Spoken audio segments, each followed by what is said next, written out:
তো বন্ধুরা জি5 একটা নতুন মুভি আছে, মুভিটার নাম হলো ক্যানেডি। তো আমি দেখে কমপ্লিট করছি। তো মুভিটি কেমন হচ্ছে সেটাই আলোচনা করবো তোমাদের সাথে। তার আগে বলে দিই, তোমাদের রিভিউ দেখা পছন্দ করো তাহলে আমার এই চ্যানেলটা সাবস্ক্রাইব করে দিও, কারণ আমি এই চ্যানেলে সবসময় রিভিউ করে থাকি। আর তোমরা যদি মুভিটি দেখতে চাও জি5-এ যা দেখতে পারো সেখানে অ্যাভেলেবেল আছে। এই মুভিটি দেখার জন্য তোমাদেরকে কমসে কম 2 ঘন্টা 22 মিনিটের সময় দিতে লাগবো। এটা একটা অ্যাকশন থ্রিলার ফিল্ম।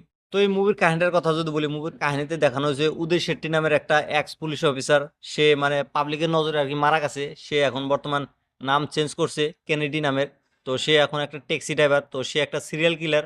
সে পুলিশের হয়ে কাজ করে। তো সে একদিন একটা বাড়িতে যায়, সেখানে পুরো ফ্যামিলিটাকে মেরে ফেলায়। তারপর রাস্তাঘাটে যেগুলো মানুষ পায় তাদেরও মারে। তো সে একটার পর একটা মার্ডার করেই আছে পুলিশের হয়ে। তো সে কেন করতেছে এই মার্ডারগুলো সেগুলো যদি জানতে চাও তাহলে তোমাদেরকে এই ফিল্মটা দেখতে লাগবো। এই ফিল্মটা আমার কাছে কেমন লাগছে যদি বলি আমি তোমাদেরকে, এই ফিল্মটা আমার কাছে একদমই ভালো লাগে না। কারণ এই মুভিটা একদম বেকার মুভি ছিল ভাই।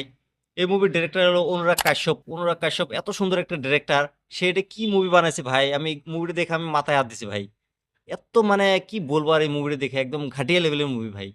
মুভিটা এত বোরিং করছে আমাকে, অসহ্য লেগে গেছে ভাই মুভিটা দেখে। অনুরাগ কাশ্যপ এর আগে অনেক মুভি বানাইছে যেগুলো ভালো ভালো মুভি, যেমন গ্যাংস অফ বাসেপুর, তারপরে কিষানসি, তারপর হলো মহারাজের মতো মুভি বানাইছে। সে মুভিতে সে কাজও করছে, সে অসাধারণ কাজ করে ভাই। আমার মেন সবচেয়ে বেশি ভালো লাগে হলো এই মহারাজা মুভিটা নিয়ে। এই মুভিটা এত সুন্দর একটা মুভি বানাইছিল ভাই। প্রত্যেকটা মানুষ ভাই তারিফ করছে এই মুভিটার। এত সুন্দর একটা ডিরেক্টর কি মুভি বানাইছে এটা ভাই, আমার একদমই ভালো লাগে না কে। এই মুভির যে কাস্ট আছে তোমার রাহুল ভাট। রাহুল ভাট এই মুভিতে অসাধারণ কাজ করছে ভাই। তার অ্যাক্টিং টপ ক্লাস ছিল ভাই। সে অত একটা কথা বলে না।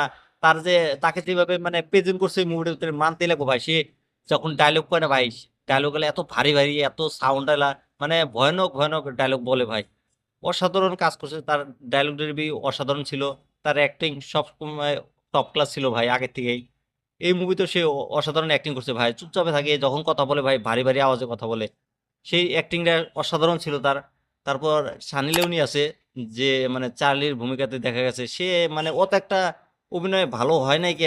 মানে কিভাবে ওকে প্রেজেন্ট করছে আর তার কি কাজ ছিল এই মুভিটার ভিতরে আমি তো বুঝতেই পারলাম না ভাই।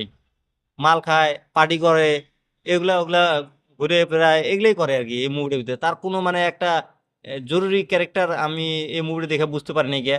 তো তোমরা যদি দেখে বুঝছো, এই মুভির বিজিএম সাউন্ডের কথা যদি বলি, বিজিএম সাউন্ড কিন্তু টপ ক্লাস ছিল ভাই। থেকে থেকে না একটা মিউজিক আসে যখন মানে রাহুল ভাট যখন মানে এন্ট্রি নেয়, কয় কিতনা মার্ডার কিয়া বল, এরকম ধরনের একটা বিজিএম সাউন্ড আসে। সেই সাউন্ডটা কিন্তু অসাধারণ লাগে। আর সিনেমাটোগ্রাফি খুবই ভালো আছে। আর যেগুলা শুটিং হচ্ছে এগুলো কিন্তু রিয়েল লোকেশন, কোনো ইটি নাই আর কি, ভিএফএক্স নাই। একদম অরিজিনাল লোকেশনে শুটিং করা হয়েছে মুভিটা। তো অসাধারণ একটা মানে কাহিনী বলা যায় আর কি। তোমরা যদি মুভিটা দেখো নাই দেখো।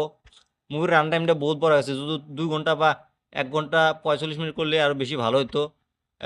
টুকটাক এভারেজ মুভি আর কি। তোমরা যদি চাও মুভিতে দেখো, যদি দেখছো আমাকে কমেন্ট করে জানিয়ে দাও কেমন হয়েছে। আর যারা যারা দেখো নাই, তোমরা যদি দেখতে চাও দেখো। আমি তো বলবো না ভাই, তোমরা জোর জবরদস্তি দেখো ভাই। দেখলি দেখো, দেখলি গেলে আমাকে কমেন্ট করে জানিয়ে দিও কেমন হয়েছে। আর এই মুভিটা তোমার ফ্যামিলির সাথে একদমই দেখতে পারবে না, কারণ ভিতরে দুনিয়ার ভাষা খারাপ আছে। তো মুভিটা তোমার ফ্যামিলির সাথে দেখো না, সিঙ্গেলি দেখো। তো আমার রিভিউটা কেমন আছে সেটা তোমরা কমেন্ট করে জানিয়ে দিও। আর এরকম রিভিউ দেখার জন্য আমার এই চ্যানেলটা সাবস্ক্রাইব করে দিও।